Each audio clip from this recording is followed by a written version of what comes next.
What's up everyone? In this video, we're going to be going over the top iOS 15 new features to be expected.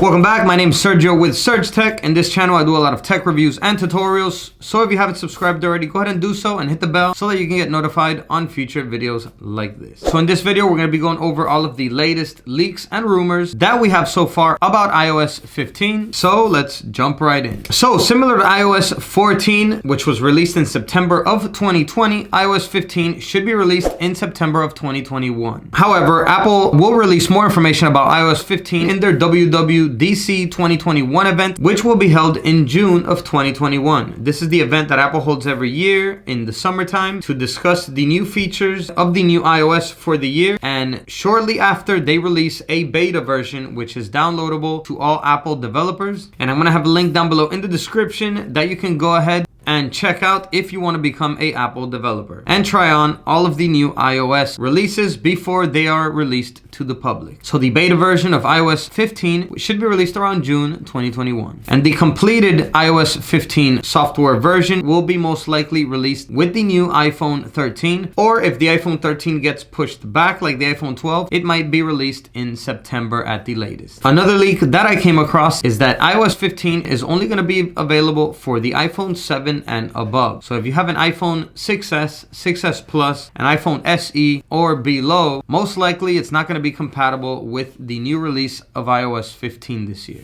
And Apple does this every year since the new iOS versions require a faster processor to be able to handle more functions. The older iPhones begin to work a little bit slower on these newer softwares. So that's one of the main reasons why they discontinue the use of older iPhones on new softwares, aside from the fact that they obviously want you to always keep upgrading and getting new iPhones. All right, so now we're going to jump in and go over some of the main features that iOS 15 should offer for all of us iPhone users. Now, these features aren't confirmed yet. These are just rumors online of features that Apple is working on to improve on for the next iOS update. So one of them is going to be a smarter Siri. Now, the reason we would want a better Siri is because we need a Siri that can provide better and more accurate answers to questions and not have to rely so much on web results every time you ask Siri a question. A lot of rumors online are claiming that Google Assistant does a better job at handling questions than Siri does. So that's a good area for Apple to work on for the new iOS. So moving along to the next one, and this is going to be an expanded Apple Maps cycling directions and tour guide. Now, these updates were included for iOS 14. However, they are very, very limited at the moment to only a handful of major cities. So in a lot of areas, you can't really get the most out of the new cycling directions and tour guide that iOS 14 came with.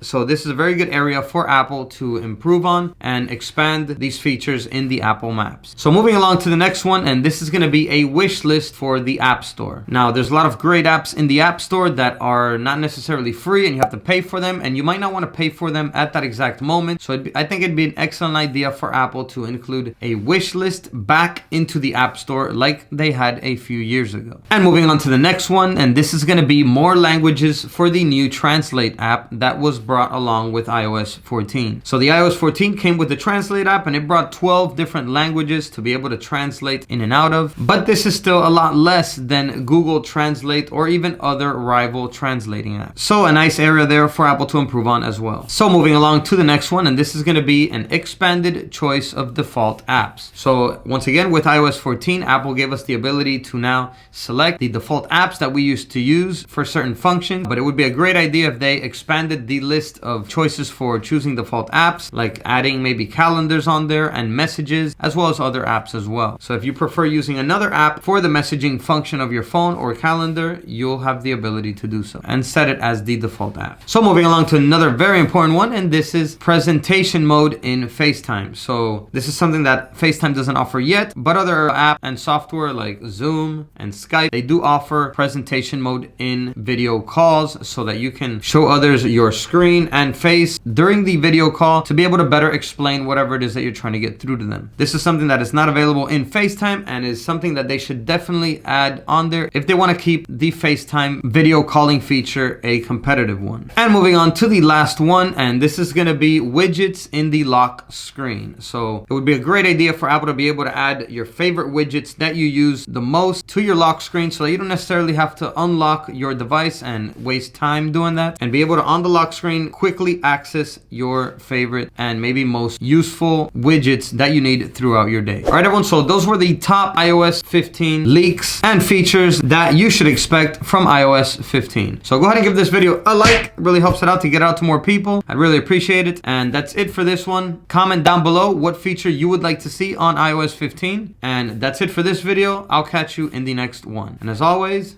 peace.